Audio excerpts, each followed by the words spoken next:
अभिमन्यु की कहानी। चक्रव्यूह की रचना करके द्रोणाचार्य ने युधिष्ठिर पर धावा बोल दिया। सुभद्रा का पुत्र अभिमन्यु अभी किशोर वय का वीर लड़का था। अपनी वीरता और रण कौशल में वह प्रसिद्ध हो चुका था। युधिष्ठिर ने अभिमन्यु को बुलाकर कहा, पुत्र, द्रोणाचार्य के रचे चक्रव्यूह को तोड़ना केवल अर्जुन जानता है, परंतु इस समय वह संसप्तकों के साथ युद्ध में उलझा हुआ है।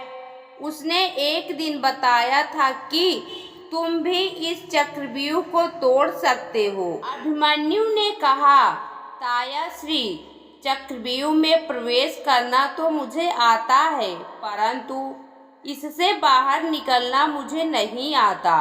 अभिमन्यु ने उत्साह से भरकर उत्तर दिया। तब तय किया गया कि अभिमन्यु चक्रव्यूह को तोड़कर भीतर घुसेगा और भीम तथा धृष्टद्युम्न, सात्यकी आदि उसके पीछे पीछे चलेंगे ताकि अभिमन्यु की सहायता की जा सके। तत्काल अभिमन्यु ने चक्रव्यूह का प्रवेश द्वार तोड़ा और सैकड़ों कौरवों को यमलोक पहुंचाता हुआ सेना के बीच में धंसता चला गया। द्रोणाचार्य के देखते देखते उनका बनाया चक्रव्यूह टूट गया।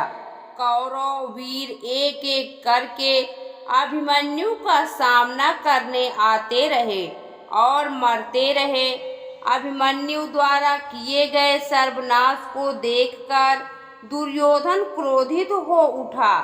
उसने धर्म अधर्म के सारे नियमों को ताक पर रख दिया।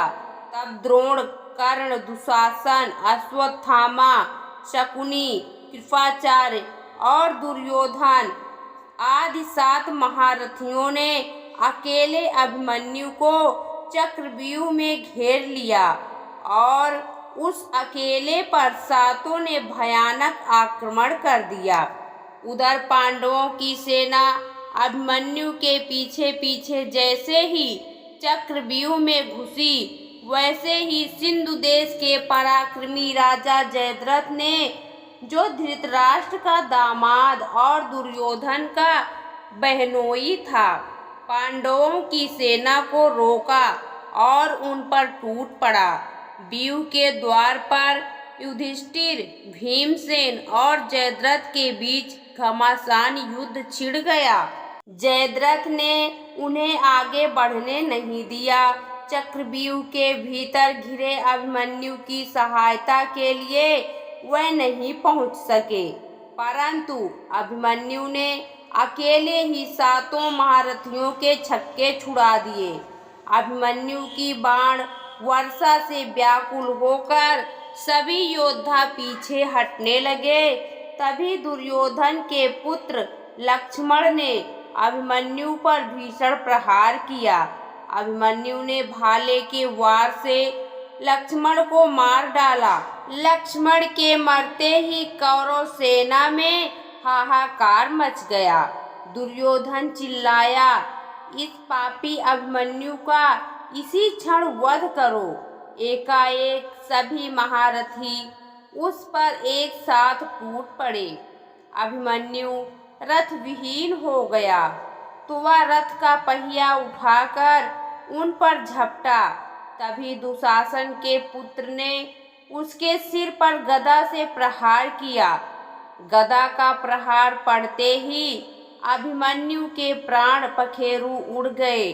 यह दृश्य देखकर धृतराष्ट्र का पुत्र युयुत्सु क्रोधित होकर चिल्लाया, धिक्कार है तुम्हें, तुम सबने एक बालक की हत्या की है और ऊपर से हंस रहे हो। यह जघन्य पाप है। युयुत्सु धर्म प्रिय था। उसने अपने हथियार फेंक दिए और वहां से चला गया। अभिमन्यु की मौत से पांडव शिविर में मातम छा गया। युधिष्ठिर विलाप करने लगे कि अब वे अर्जुन से क्या कहेंगे। सभी उन्हें सांत्वना दे रहे थे। उधर संसप्तकों का संहार करके अर्जुन और श्री कृष्ण मार्ग में लौट रहे थे तो अपशकुन होने लगे। अर्जुन चिंतित हो उठे। श्री कृष्ण ने अर्जुन को सांत्वना दी। रात होने पर दोनों शिविर में पहुंचे तो उन्हें अभिमन्यु की मृत्यु का समाचार मिला। उसे किस प्रकार मारा गया यह पूरा वृत्तांत सुनकर अर्जुन क्रोधित हो उठा।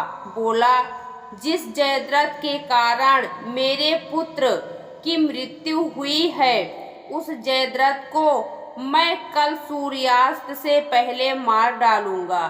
यह मेरी प्रतिज्ञा है। अगर मैं उसे सूर्यास्त से पहले न मार सका तो अग्नि पर बैठकर आत्मदाह कर लूंगा। श्री कृष्ण ने अर्जुन को सांत्वना देते हुए कहा, धनंजय, क्षत्रियों को इस तरह विलाप करना शोभा नहीं देता। हम हथियारों के बल पर जीते हैं और हथियारों के बल पर ही मृत्यु को प्राप्त होते हैं। वीर और निडर शूरों की अचानक मृत्यु ही स्वाभाविक मृत्यु है। अभिमन्यु को आज जो वीरोचित मृत्यु का वरदान मिला है उसके लिए तो क्षत्रियों की माताएं अपने पुत्र को जन्म देती हैं। अतः शोक दूर करो और अपने आप को संभालो। श्री कृष्ण की बातें सुनकर अर्जुन शांत हुए। उसके उपरांत सभी आगे के युद्ध की योजना बनाने लगे। यह योजना धृतराष्ट्र के पुत्रों के सर्वनाश की थी। दोस्तों, आपको यह पौराणिक कथा कैसी लगी कमेंट बॉक्स में ज़रूर बताएं। वीडियो को लाइक करें, शेयर करें और हमारे चैनल को सब्सक्राइब करना ना भूलें। वीडियो देखने के लिए आपका बहुत बहुत धन्यवाद।